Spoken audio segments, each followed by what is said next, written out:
بسم اللہ الرحمن الرحیم نحمدہ ونصلی علی رسولہ الکریم اما بعد۔ ترمذی شریف میں حضرت ابو ہریرہ رضی اللہ تعالیٰ عنہ کی روایت ہے، فرماتے ہیں کہ رسول اللہ صلی اللہ علیہ وسلم نے فرمایا، لیس شیء اکرم علی اللہ من الدعاء،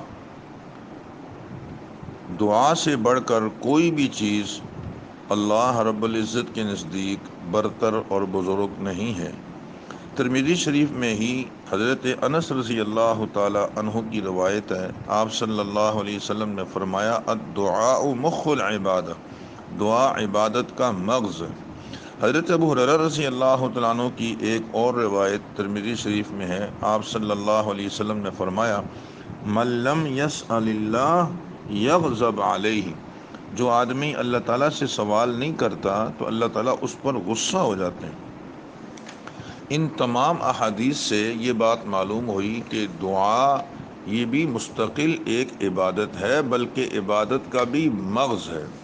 دیکھیں، بادام ہم خریدتے ہیں تو چھلکے کے لیے تو نہیں خریدتے نا، اس کے اندر جو مغز ہے، بادام ہے، اس کے لیے خریدتے ہیں۔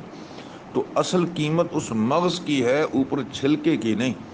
تو عبادت، دعا جو ہے یہ بھی عبادت کا مغز ہے، اصل چیز ہے۔ حضرت عبداللہ بن عمر رضی اللہ تعالیٰ عنہ فرمایا کرتے تھے، من فتحت لہ ابواب الدعاء فتحت لہ ابواب الرحمہ، کہ آپ صلی اللہ علیہ وسلم کا یہ فرمان ہے کہ جس آدمی کے لیے دعاؤں کے دروازے کھول دیے گئے، یوں سمجھو کہ رب نے اس کے لیے اپنی رحمت کے دروازے کھول دیے۔ آج کی موجودہ صورتحال میں جو وبا پھیلی ہوئی ہے، اس میں سب سے زیادہ مؤثر ترین چیز اور مؤثر ترین وسیلہ ہمارے پاس دعا کے علاوہ کچھ نہیں ہے۔